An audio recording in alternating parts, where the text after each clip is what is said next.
प्रश्न क्रमांक 79,898 छापल्याप्रमाणे अध्यक्षोदय एक स्पष्टपणे दिसत आहे की ज्या ज्या स्पर्धा परीक्षा होत आहेत त्यामध्ये पेपर फुटी सारखा गोंधळ होत असताना दिसतोय।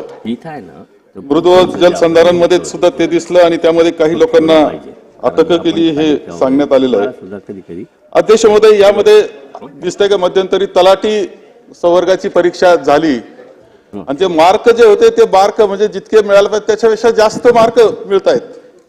अध्यक्ष महोदय, हे पूर्णपणे एक कॉन्स्पिरसी सारखं आणि मोठ्या पद्धतीने अनेक लोक त्यामध्ये सहभागी असलेले अशा प्रकारचं हे पेपर फुटीचं होतं आणि त्याच्यामधून कोट्यावधी रुपयाचा भ्रष्टाचार होतो अशा प्रकारचं चित्र आहे।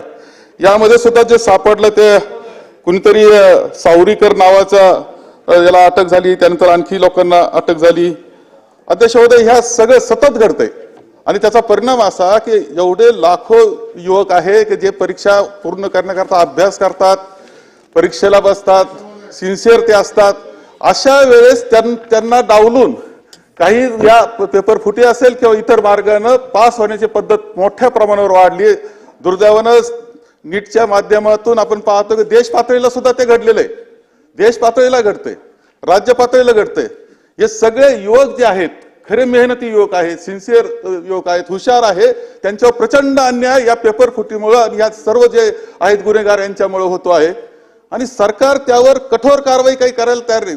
अध्यक्ष महोदय, याच्या बाबतीतला काय तुम्हाला नियम करायचा, कोणता आता नवीन क्रिमिनल ऍक्ट सुद्धा आला, कशात तसं बसवायचं, परंतु जो पेपर फुटीमध्ये असेल त्याला 10 वर्षाची सजा झालीच पाहिजे अशा पद्धतीचा निर्णय झाला पाहिजे।